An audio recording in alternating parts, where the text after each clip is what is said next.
O Jornal Nacional vai fazer nesta semana uma série de entrevistas com os principais candidatos à presidência. Hoje será a vez do candidato da coligação PPS-PTB-PDT, Ciro Gomes. Amanhã estará conosco o candidato Antony Garotinho, do PSB. Na quarta-feira entrevistaremos José Serra, do PSDB-PMDB. E na quinta-feira fecharemos essa primeira rodada de entrevistas com Luiz Inácio Lula da Silva, candidato do PT e do PL. A ordem das entrevistas foi decidida em sorteio. Uma nova rodada no Jornal Nacional já está marcada para o fim de setembro.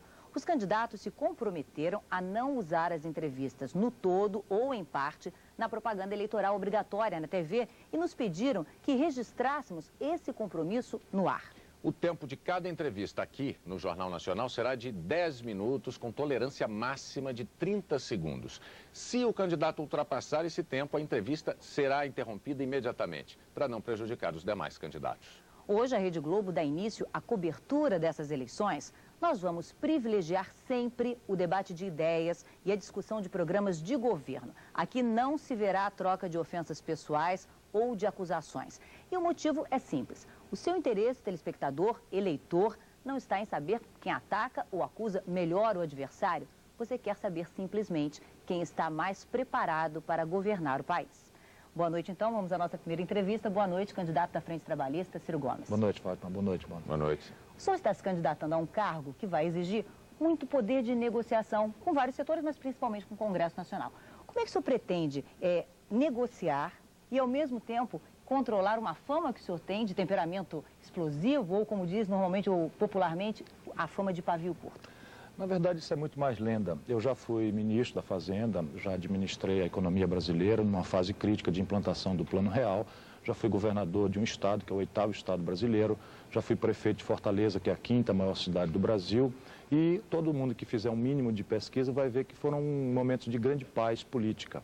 Eu acho que a chance do Brasil está em equilibrar bem uma relação de negociação com mobilização. Porque se você só negociar nos gabinetes fechados de Brasília, a tendência é que o presidente da República acabe refém dos interesses de um setor privilegiado, já organizado e ativo da sociedade brasileira.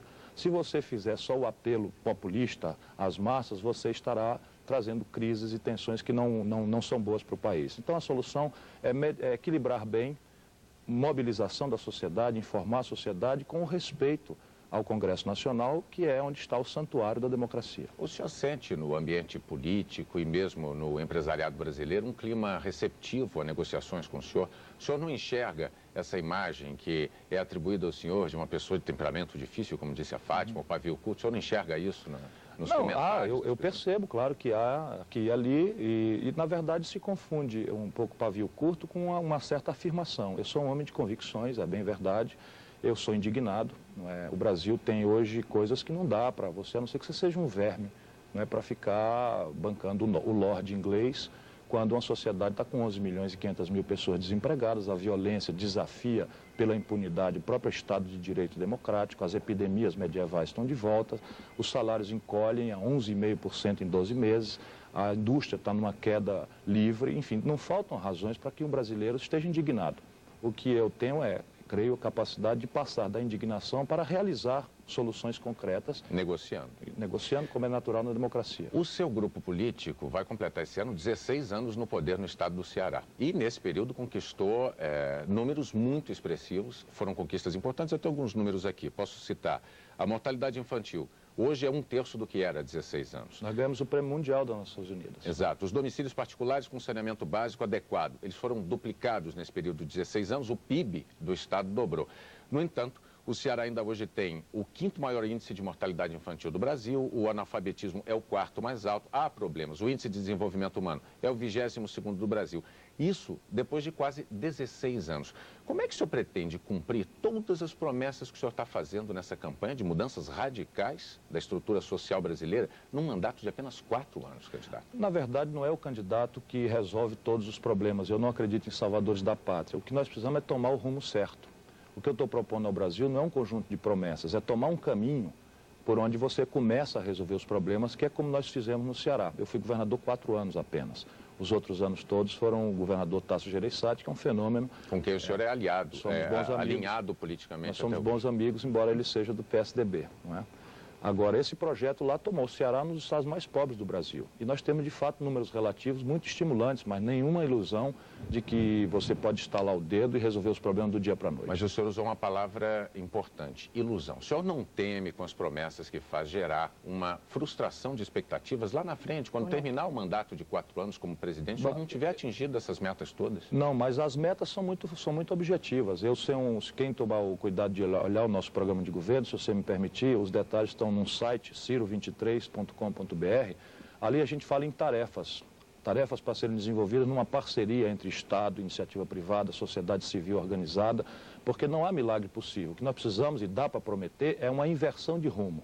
É celebrar um novo projeto nacional de desenvolvimento preocupado em devolver ao país uma estratégia de crescimento econômico, enfrentar a miséria de massa e a pior concentração de renda do mundo, recuperar a soberania nacional. Nosso país está hoje vulnerável a ataques da especulação internacional e moralizar a vida pública brasileira.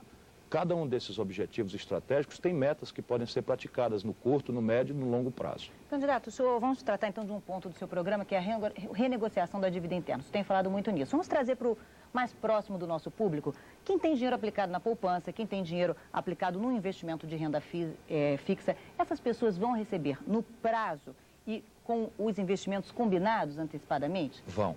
Quer dizer, podem ficar todos os brasileiros sossegados de que, se tocar a mim o privilégio de servir a esse país como seu presidente, não haverá quebra de contrato, não haverá imposição unilateral de nada. Apenas o Brasil, levando bem para o popular, é um cidadão que ganha R$1.000 por mês e está devendo R$20.000 que vence amanhã. Então isto vai virar SPC, vai virar calote, se de fato nós não conseguirmos uma equação sem quebra de contrato, voltando a dizer, sem imposição, sem unilateralismo, mas uma condição em que você, recelebrando o modelo tributário, redesenhando a matriz de financiamento da Previdência, superando o rombo nas contas externas do país, você tem tranquilamente condição de obter um alongamento negociado, gradual, sem imposição dos prazos e apenas dos prazos de vencimento dessa dívida. Perdão, Sem quebra de contrato de nenhuma natureza. Mas o senhor não quebra contrato no prazo e não quebra contrato no rendimento previamente combinado, no caso de fundo de renda fixa, pré-fixado, como é que se dá essa negociação? O problema é o prazo. Então, veja bem, o atual governo, no modelo que eu considero errado, faz o seguinte: pega os R$1.000 do salário e paga os 20 mil com 1.000. Fica devendo 19 mil e pede por 3 dias 23 mil para pagar o saldo que ficou, a tal rolagem da dívida. Sai de lá sem os 1.000, devendo 23 mil e empurra o problema com a barriga por 3 dias. Quem não tem experiência fala em calote, fala em quebra de contrato. E eu fui o único caso de administrador público brasileiro que pagou 100% da dívida mobiliária do seu estado, quando fui governador do Ceará, com 15 anos de antecedência. O que nós podemos fazer? Premiar voluntariamente o aplicador que queira alongar o prazo com a taxa de juros mais alta e tensionar também via mercado, sem qualquer tipo de aventura, a taxa de juros de curto prazo para mais baixo, de maneira que você estabelece uma diferença. Quem emprestar por mais longo prazo recebe um pouco mais de prêmio. Agora, o senhor há de compreender que quando se fala em renegociação, isso provoca arrepios em muita gente. Por isso que eu nunca falei a palavra renegociação. Mas ela está contida no seu discurso. Não é renegociação a palavra. Nós propomos um alongamento gradual e negociado dos prazos. Alongamento é um nome, digamos, mais... Não, no mercado, o jargão é Asset Liability Management. Sim, aí nós chegamos a um ponto importante, que é técnico, mas é importante para o público telespectador, eleitor. O economista Fábio Giambiadi, ele citou recentemente exemplos de países europeus que passaram por situação muito parecida com a do Brasil em relação àquela proporção da dívida pública e do PIB. Ele cita como exemplo, além de Itália, Bélgica, ele cita como exemplo a Irlanda. A Irlanda tinha um caso até mais dramático do que o nosso. Proporcionalmente, era o dobro da dívida. A dívida em relação ao PIB era o dobro do nosso problema. O que fez a Irlanda e o que fizeram esses demais países? Eles investiram no chamado superávit primário. O superávit primário é aquilo, é o que toda dona de casa faz. Ela não pode gastar mais do que ela arrecada. Basicamente é isso. Então, esses países estão nesse esforço há muitos anos. Isso é básico. No caso da Irlanda, há 15 anos. Isso é básico. O Brasil... Mas se eles conseguiram driblar esse problema, e a dívida que era de 111% do PIB... caiu para 30% recentemente na Irlanda. Por que o Brasil não pode optar por esse caminho sem falar em alongamento? A questão de alongar o prazo é física. A questão básica é o seguinte, que o governo brasileiro atual encurtou de tal forma os prazos da dívida e está encurtando todo dia, que quando o próximo governo assumir, você simplesmente vai arrecadar com toda o superávit que você quiser imaginar, no mais generoso dos superávites, ainda assim fisicamente não é suficiente. Então você tem que evitar a inflação. Eu ajudei a fazer o Plano Real, tem um compromisso com a estabilidade.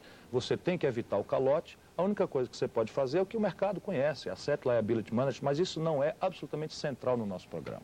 O central no nosso programa é devolver ao país uma condição de crescer a economia, sem o que mesmo essa dívida não tem condição de ser administrada. E os empregos que a população precisa para poder trabalhar e a massa de salários.